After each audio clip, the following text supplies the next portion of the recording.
ఉషోదయం ప్రేమించు కాపరి ఉషా కిరణాలు ఉదయకాలపు వాక్య ధ్యానమునకు మిమ్మల్ని ఆహ్వానిస్తున్నాం. ప్రార్థన.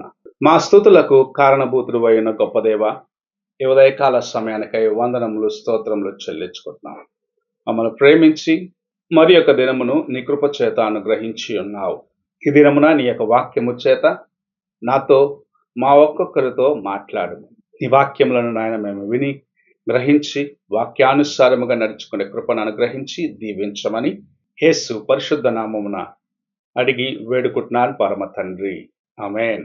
ఈ ఉదయకాలపు వాక్య భాగము ద్వితీయోపదేశ కాండము 28వ అధ్యాయము మొదటి 2 వచనములను చదువుకుందాం. ద్వితీయోపదేశ కాండము 28వ అధ్యాయము మొదటి 2 వచనములు. నీవు నీ దేవుడైన యెహోవా మాట శ్రద్ధగా విని నేడు నేను నీకు ఆజ్ఞాపించుచున్న ఆయన ఆజ్ఞలనన్నిటినీ అనుసరించి నడుచుకున్న ఎడల నీ దేవుడైన యెహోవా భూమి మీదనున్న సమస్త జనముల కంటే నిన్ను హెచ్చించును. నీవు నీ దేవుడైన యెహోవా మాట వినిన ఎడల ఈ దీవెనలన్నీయు నీ మీదికి వచ్చి నీకు ప్రాప్తించును. మనము చదివిన వాక్య భాగంలో దేవుని ఆజ్ఞలకు లోబడిన తన ప్రజలకు ప్రభు ఉద్దేశించిన ఆశీర్వాదములను గురించి తెలియపరిచే కార్యములను చూడగలము. మనం చదివిన వాక్య భాగంలో 2 ముఖ్యమైన అంశములు మనం చూడగలము. ఒకటి, దేవుని యొక్క మాటకు చెవియొగ్గేదానికి, శ్రద్ధగా ఆయన యొక్క మాటలను ఆలకించాలి అని మొదటిగా తెలియపరచబడుతుంది. రెండవది, ఆయన యొక్క ఆజ్ఞలను గైకొని వాటి ప్రకారము నడిచే జీవితమును ప్రభు ఎదురు చూస్తూ ఉన్నారు. ఆ దినములలో ఇశ్రాయేలులకు బోధించిన అదే కార్యమును ఈ దినము నీతోను నాతోను ప్రభు మాట్లాడుచూ ఉన్నారు.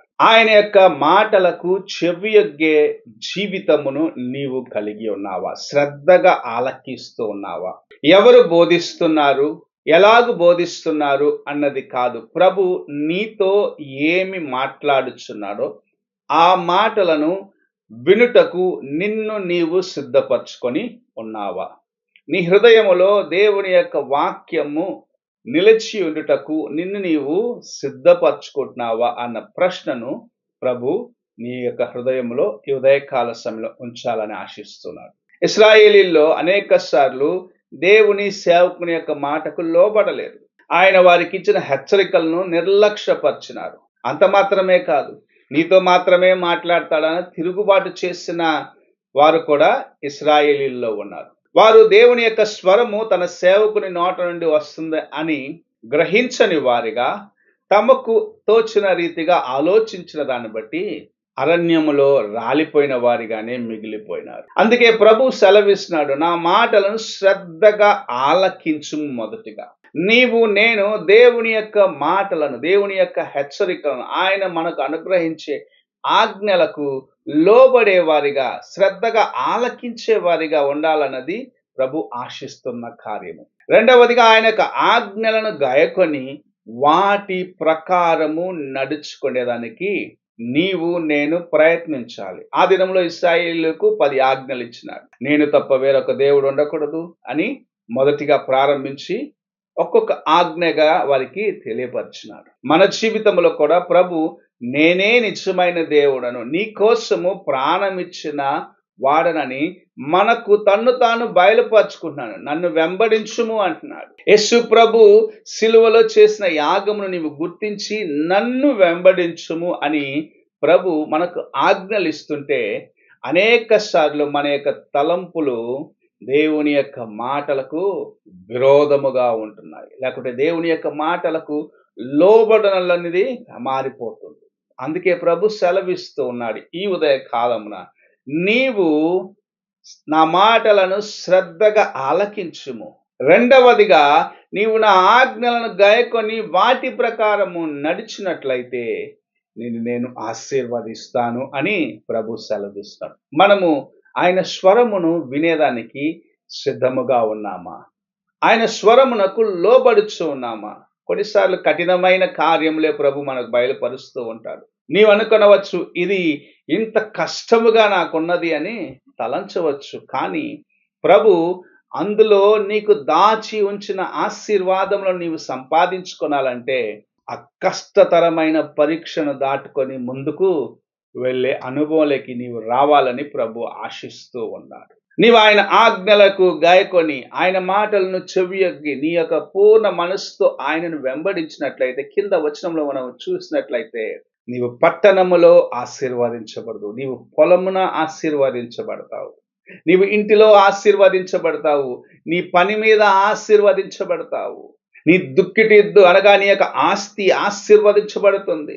నీకు ఆశీర్వాదకరమైన కార్యముగా ఉన్నవి ఇంకను ఆశీర్వాదకరముగా మార్చబడతాయని దేవుని యొక్క వాక్యము సెలవిస్తూ ఉన్నది. ఈ ఉదయకాలమున నీవు ఆయన యొక్క స్వరమును శ్రద్ధగా ఆలకించి ఆయనకు లోబడేదానికి, నీకు అనేక సార్లు కఠినముగా తోచిన కార్యములైనను ప్రభు నాకు సెలవిచ్చిన కార్యమని నీవు లోబడి చేసిన ఎడల, దేవుని యొక్క ఆజ్ఞకు లోబడిన ఆ జీవితమును కలిగి ఉన్న ఎడల, నిజముగా ప్రభు నిన్ను ఆశీర్వదించాలని ఆశ కలిగి ఉన్నాడు. నీవు ఆయన యొక్క కృపను సంపాదించుకొనుటకు మొదటిగా చేయవలసినది, ప్రభు నీ యొద్ద ఎదురు చూసే కార్యము శ్రద్ధగా మొదటిగా నా మాటలను విను అంటున్నాడు. నా మాటల్లో ఉన్న కార్యములను విని గ్రహించుకో, ఆ తర్వాత వాటి ప్రకారము నడిచి నీ జీవితమును ఆశీర్వాదకరముగా మార్చుకో. నీలో ఉన్న బలహీనతలను ఎత్తి బయటపడవేయి, నీలో ఉన్న గురుగులను ఎత్తి బయటపడేయి, నీలో ఉన్న చెడు కార్యములను తీసివేసి నేను నీ ఎదుట ఆశించిన ఆ మెట్టుకు నీవు ఎదగాలని ప్రభు ఈ ఉదయకాల సమయంలో సెలవిస్తూ ఉన్నాడు. నీవు ఆయన ఆజ్ఞలకు లోబడి ఆయన స్వరమును శ్రద్ధగా ఆలకించినట్లయితే ప్రభు నిన్ను ఆశీర్వదించి అనేకుల మధ్యలో ఉన్నతమైన స్థితికి లేవనెత్తాలని ఉద్దేశించి ఉన్నాడు. అయితే నీవు మొదటిగా చేయవలసినది ఆయన స్వరమునకు లోబడటము, ఆయన యొక్క వాక్యమునకు లోబడటము, ఆయన ఆజ్ఞలను గాయకొనటమని దేవుని యొక్క వాక్యము సెలవిస్తుంది. ఈ ఉదయకాలమున నీవు ఆయన యొక్క స్వరమును శ్రద్ధగా వింటున్నావా? ఆయన యొక్క ఆజ్ఞలకు లోబడుచున్నావా? ఒక్కసారి నీ హృదయమును ప్రశ్నించుకో, పరీక్షించుకో. నీవు ఎక్కడ దేవుని యొక్క ఆశీర్వాదములను పోగొట్టుకున్నావు అనేది తెలుసుకొని ఈ దినమే సరి చేసుకున్నటకు ప్రభు ఇచ్చిన తరుణమును సద్వినియోగపరచుకొనుము. ప్రార్థన చేసుకుందాం. మా స్తుతులకు కారణభూతుడు అయిన గొప్ప దేవా, ఈ ఉదయకాల సమయానికై వందనములు స్తోత్రములు చెల్లించుకుంటున్నాం. ఈ ఉదయకాలమున నీవు మాతో మాట్లాడిన విధానాన్ని బట్టి స్తోత్రములు. నీ మాటకు దేవా మేము మొదటిగా చెవియొగ్గుటకు, నీకు లోబడుటకు, శ్రద్ధగా ఆలకించుటకు నాయన మా హృదయములను సిద్ధపరచుకునేదానికి కావలసిన కృపను దయచేయండి దేవా.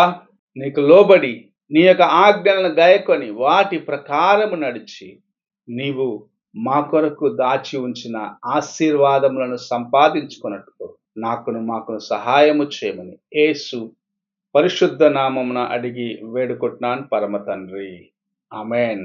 తండ్రి అయిన దేవుని ప్రేమ, కుమారుడైన క్రీస్తు కృప, ఆదరణకర్త అయిన పరిశుద్ధాత్మిక సహవాసం ఇప్పుడును ఎల్లప్పుడూ తోడై ఉండి సదాకాలము నడిపించును గాక. ఆమేన్.